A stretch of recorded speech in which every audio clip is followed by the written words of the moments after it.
I come from a small town on the seaside called Tumby Bay.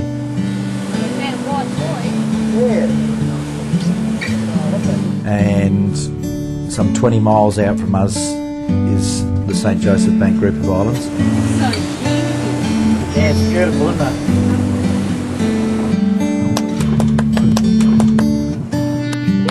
Keep up! Here we are. Keep up! Keep up!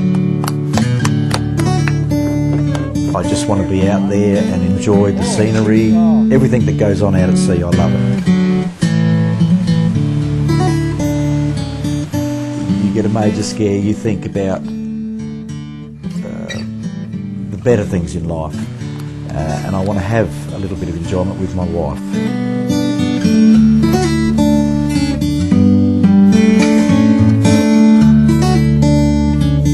I've got lots to look forward to.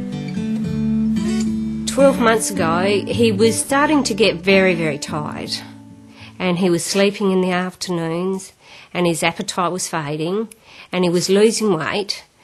But he said to me, he said, "Don't panic." He said, "I'm just getting older. I don't eat as much as I used to eat." The day the doctor told me I had this cancer, I was scared, full stop. Didn't know what was happening. Why is this happening? What have I done wrong to do it? And, how am I going to get through this? There's a wide variety of symptoms that can indicate that a patient has lymphoma. And when patients finally come to diagnosis, then it's quite a shock to find they have a malignant disease, which is often incurable. He's always been a happy-go-lucky chap. He can turn the charm on when he wants to. It's a good life. It's been a dream come true. I met a young girl when we were both very young. We were kids. I think we went through, I suppose, the old-fashioned progressive steps of engagement, marriage, 3 years down the track, babies come along. We decided when we got married that we'd have children within a couple of years so that we could grow up with them and enjoy doing the things together. And it's worked out fine. We've had plenty of good times. Oh, Luke's got a fish. What do you got, mate? Oh, big snook. Look at the size of that. When we went to Darwin, he was managing the Woolworths and also cheap foods up there. And Mark's dream was always to come back to Tumby Bay and open and have his own bakery. So we bought the building and we came back, and it took us about 3 months, and we gutted the building, repainted and got all new equipment in the building and started it up. The difficult part was we had 2 young children, and a bakery is probably like no other business where you're working night and day. So I'm coming home when Karen's going to work and vice versa. On Saturday nights they used to do the baking for a run to Port Lincoln on a Sunday, so they'd go in at 4 o'clock in the afternoon, so us kids, we'd go with them. And we'd take our sleeping bags and we'd set ourselves up a little bit and we'd sleep there while they worked until, say, 3 or 4 in the morning. We'd never had an open space bakery like that where the customers could come in and actually see the production going on, and it was a novelty for the people of the town, and to have somewhere where you could go and sit in the street and have a cup of coffee was great. That's what makes it harder when someone at the age of 47, when everything's just rolling along and the business is getting better and better and better. The daughter's just got married and I've given her the best wedding I possibly could. And my son's now in the Navy. Things are going really sweet. Bang. This has happened. The day the doctor told me that was the worst day of my life, I was simply sitting like I am here, sitting talking to you, and he said, "We won't worry about the problem that you came in for. You have a more urgent matter." And I said to him, "What is that?" And he said, "We think it might be non-Hodgkin's lymphoma." it's cancer. And the moment he said that word, my heart fell out my big toe. It was terrible. I mean, we got to Penindi, which is about halfway home, and Mark just had to stop the car and he started to vomit.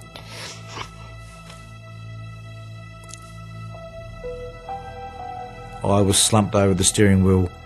I wasn't crying, I was howling. It just overtook me. And so next minute Karen's howling and it was like a pack of dingoes. It wasn't very pleasant. He rang about 7 o'clock one night and just told us over the phone he had cancer. And we were devastated, just devastated. Nobody likes to think you're going to lose one of your children. Usually it's the other way around. Parents go before the children. But in this case we thought we were going to lose him. I really hadn't heard much about lymphomas. You always hear about cancer, but you don't hear of lymphomas. And to know that there's so many different forms of cancer and that some can be treated and some can't had really been something that I didn't really know much about.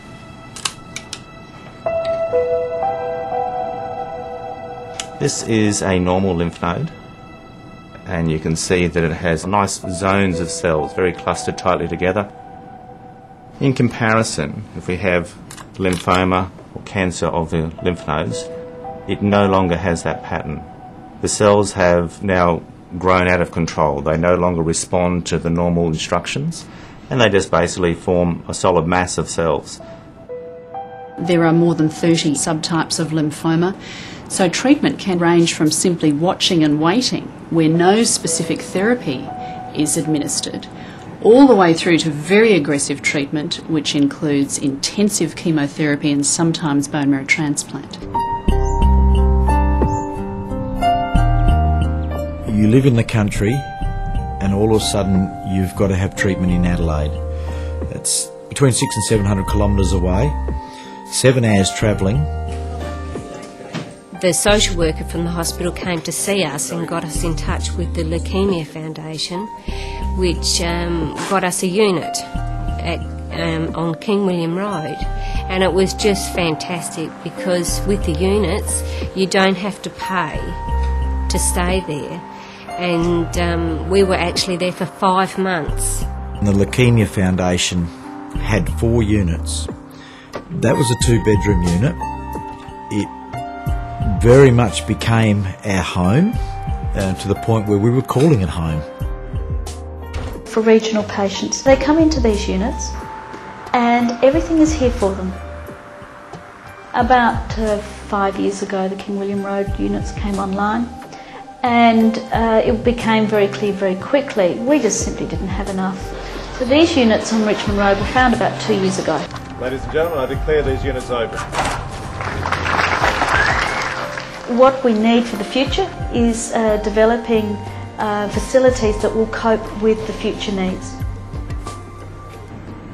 The important thing about lymphoma, though, is that it's increasing in incidence and at quite an alarming rate. The incidence has actually doubled over the last 20 years and we're seeing about a 3 to 4% increase in incidence annually. So that's a very worrying trend, quite an alarming trend.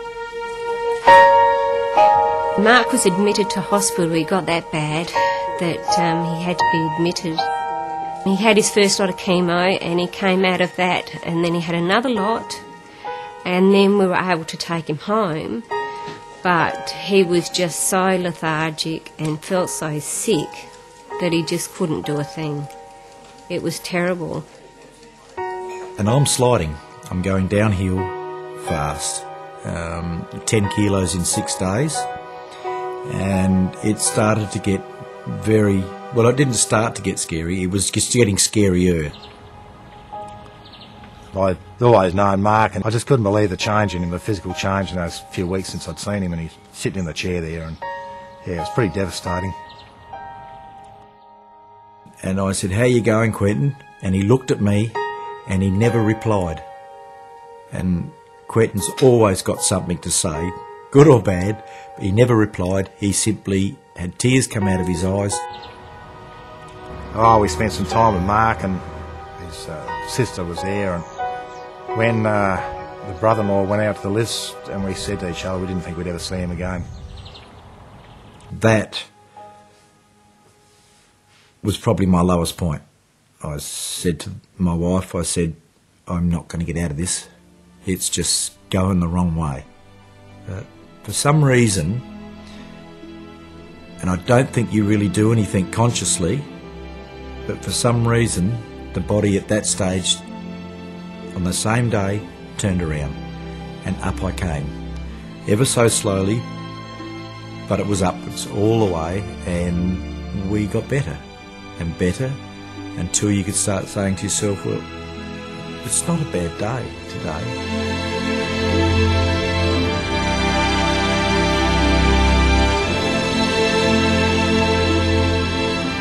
I was venturing out a little bit more to the stage where I would go to the fishing shops.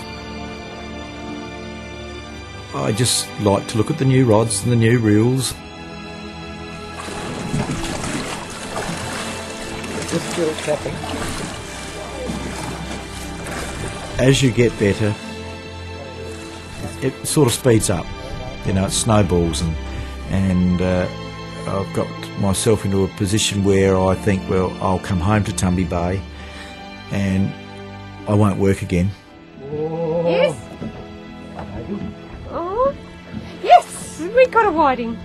When we decided to sell the bakery and the bakery finally sold, it was just such a relief to think that that's over and now we can move on and think about ourselves and do something for ourselves. Oh, this is lovely, isn't it? Have a look at this. So that's the nose. Mm-hmm. And then the eye, chin. It's a boy. No, I don't know. It is. It's got man's, I can see man's hands here, and it's got your curled up nose.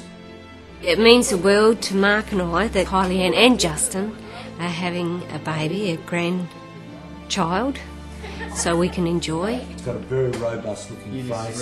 And Mark will be able to enjoy it for a lot of years yet, I hope. The hand has got fisherman's hands. I just can't wait. I said to my doctor, you know, remission. What, are you ever going to tell me I'm in remission? She said, well, basically you are in remission.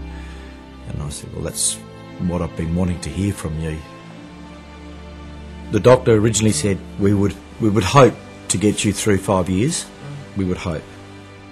Having said that, he also said that treatments are changing, and they are. I've seen a change in my treatment already. So, you know, got lots to look forward to. Camping, fishing, no bakeries. It'll be good.